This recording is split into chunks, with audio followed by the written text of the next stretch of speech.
Сайн байцгаана уу? Энэ өдрийн мэндийг хүргэе. За холестерол гэж юу вэ? Яагаад зарим холестерол сайн, зарим нь муу гэж нэрлэгддэг вэ? За мөн холестеролоо хэрхэн эрүүл төвчөнд барих вэ? За өнөөдрийн видеогоор энэ бүхнийг энгийнээр тайлбарлая. За өнөөдрийн видеог Харвардын эрүүл мэндийн нийтлэлд нийтлэгдсэн доктор Малика Маршалын хянан баталгаажуулсан шинжлэх ухааны мэдээлэлд үндэслэн бэлтгэлээ. За хамгийн түрүүнд нэг чухал зүйлийг ойлгоё.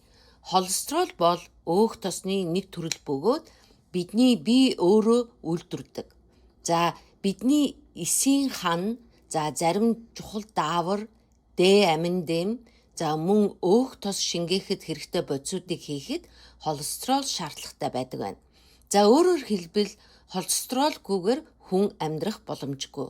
За гэхдээ асуудал нь холестерол байгаа эсэхтэй биш, харин ямар төрлийн холестерол хэр хэмжээтэй байгаад оршдог байна. За холестеролын хоёр үндсэн төрөл байдаг. За нэгдүгээр LDL буюу муу холестерол, за хоёрдугаарх нь HDL буюу сайн холестерол.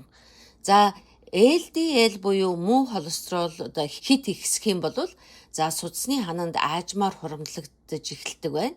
За үүнийг тов руу буюу өөхөн хуримтлал гэж ойлгож болно. За цаг хугацаа өнгөрөх тусам эдгээр хуримтлал томорч за судас нарийсдаг байна. За ингэснээр зүрх болон дахинд очих цусны урсгал багасдаг байна. За үүнээс болоод за зүрхний шигдээс, цус харвалд, за зүрх судасны өвчин үүсэх эрсдэл нэмэгддэг байна. За харин HDL буюу сайн холестерол нь эсэргээрээ ажилдаг. За энэ нь судас доторх хуримтлагдсан илүүдэл холестеролыг цэвэрлэж, за элэг рүү буцаан зөөдөг байна. За тиймээс HDL-ийн түвшин өндөр байх тусам зүрх судасны өвчний эрсдэл бага байдаг байна. За тэгвэл холестеролын хэвийн хэмжээ ямар байх ёстой вэ? За ерөнхийдөө муу холестерол аль болох бага байх нь сайн гэж үздэг. За ялангуяа зүрх судасны өвчтөй хүмүүсийн хувьд за LDL-ийн хэмжээ 70 мг DL-с бага байхыг зорддог байна. За харин HDL буюу сайн холестеролын хэмжээ 40 мг за DL-с дээш байх нь илүү тохиромжтой гэж үздэг байна. За мөн триглицерид гэж нэрлэгддэг өөр нэгэн төрлийн өөх тос бий.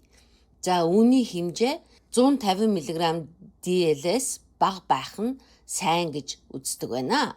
За одоо хүмүүсийн хамгийн их асуудаг асуултанд хариулъя. За холестерол өндөр байвал ямар шинж тэмдэг илэрдэг вэ? За харамсалтай нь ихэнх тохиолдолд ямар ч шинж тэмдэг илэрдэггүй байна. Тиймээс холестеролыг чимээгүй аюул гэж нэрлэдэг байна. За олон хүн өөрийгөө эрүүл гэж бодож явсаар байгаад анхны шинж тэмдэг нь зүрхний шигдээс эсвэл цус харвалд байх тохиолдолж байдаг байна. За ийм учраас тогтмол цусны шинжилгээ өгч байх нь маш чухал юм байна.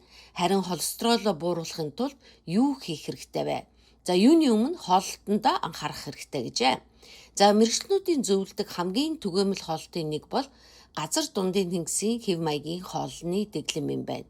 За үүнд илүү их жимс, ногоо идэх, за бүхэл бүрийн бүтээгдэхүүн хэрэглэх, за шош, самар, үр төлхөө хэрэглэх, за чидүүн жимсний тос хэрэглэх, за 7 хоногт хэд хэдэн удаа загас идэх, за боловсруулсан хүнсийг багасгах зэрэг юм байна. За мэдээж дасгал хөдөлгөөн маш чухал. За өдөр бүр ердөө 30 минут хурдан алхахад л HDL буюу сайн холестерол нэмэгдэхэд тусалдаг байна. За үүнээс гадна тамхинаас гарах, жингээ хянах, за цусны даралтаа тутмал шалгах, за цусан дахь сахараа хянах нь зүрх судасны эрсдлийг бууруулдаг байна. За зарим хүмүүс зөвхөн хооллолт дасгал хангалтгүй байдаг байна. За тийм үед эмч холестерол бууруулах эм бичиж өгдөг байна. За ямар эм хэрэглэхээ зөвхөн эмчтэй зөвлөдөж байж шийдэх ёстой юм байна. За ингээд дүгнэж хэлэхэд холестерол бол дайсан биш, бидний бид хэрэгтэй маш чухал бодис юм байна. Гэхдээ муу холестерол буюу LDL хит ихсэх юм бол судас бөглөрч зүрхний шигдээс болон цус харвалтын эрсдэл нэмэгддэг байна. За аз болоход одоо зөв хооллол, тогтмол хөдөлгөөн, за эрүүл мэндийн хэв маяг, за шаардлагатай үед эмчилгээ хийлгэснээр холестеролоо хянах бүрэн боломжтой юм байна. За хэрвээ та сүүлийн үед холестеролоо үзүүлээгүй байгаа бол ойрын хугацаанд нэг удаа цусныхаа шинжилгээг өгөөд үзээрэй. За эрүүл мэндээ хамгаалах хамгийн сайн арга бол асуудал үүсэхээс өмнө мэдэж авах ёстой юм байна. За ингээд өнөөдрийн видеог дуусгаж байна. Анхаарал тавьсанд баярлалаа. Дараагийн видео хүртэл баяртай баярлалаа.